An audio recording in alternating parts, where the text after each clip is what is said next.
Okay, first of all, sorry for the blurriness of the picture. Hopefully you'll be able to make out what we're talking about. But we look over here on the very left-hand side and we see our DNA, and then we see a certain specific area of the DNA, which we call the gene. And of course, the gene is the recipe of how to build a protein. So notice that our DNA has two strands. We have what we call a template strand, and we have a coding strand. And then notice that we also have this area called a control segment, and then we have these areas called triplets. 1, 2, 3, that's triplet 1. 1, 2, 3, that's triplet 2. 1, 2, 3, that's triplet 3. 1, 2, 3, that's triplet 4. And notice that the triplets are made up of bases that are either adenine, guanine, cytosine, or thymine. Now notice that what's complementary to it we have on the coding strand. So if we have T, then we're going to have an A over here. If we have A, we're going to have a T over here. If we have C, we're going to have a G, because we know that adenine only goes with thymine, thymine only goes with adenine, guanine only goes with cytosine, and cytosine only goes with guanine. Okay, so that's the way that we're always going to see the basis, that complementary pairing that we've talked about. Now, what happens is we actually have an enzyme that comes, and that enzyme goes to the control segment area where it starts unzipping the template strand away from the coding strand.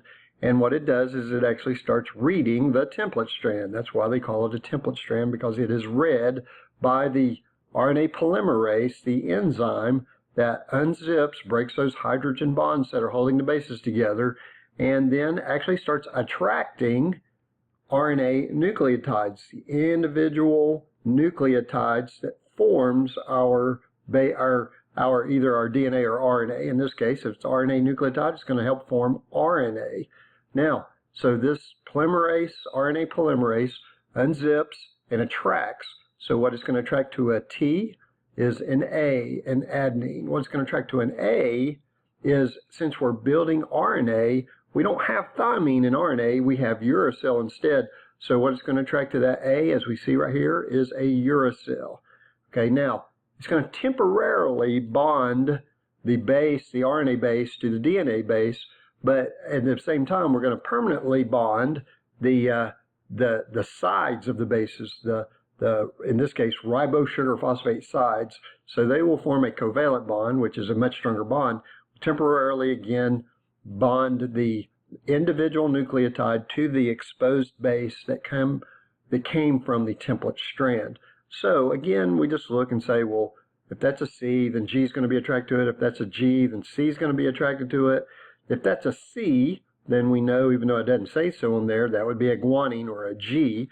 And if that's a T, we know that that would be an adenine attracted to it, and so forth. Now, since we call the base groups of 3 triplets, then on the coding strand, we call what they were attached to, we call it the complementary triplets. They complemented each other.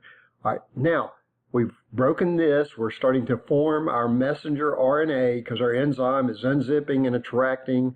And then notice that after we have a temporary attraction here, we break away from it. So now we're forming groups of 3 that are called codons. So the codons are always complementary to the triplet strand, but the codons actually resemble the complementary triplet strand. Notice how that AUG looks very similar to ATG. Notice how CCG looks the same as CCG, because since they're complementary, basically we're going to make a strand of RNA instead of a strand of DNA. And of course, we know the main difference RNA and DNA differ is everywhere there's a thymine here, there will be a uracil here. So notice I got uracil, uracil, where I had thymine and thymine. So again, we come up with these groups of 3 bases called codons. And then this is what we're building from the DNA, because this is what is going to be processed, leave the nucleus, and go to a ribosome.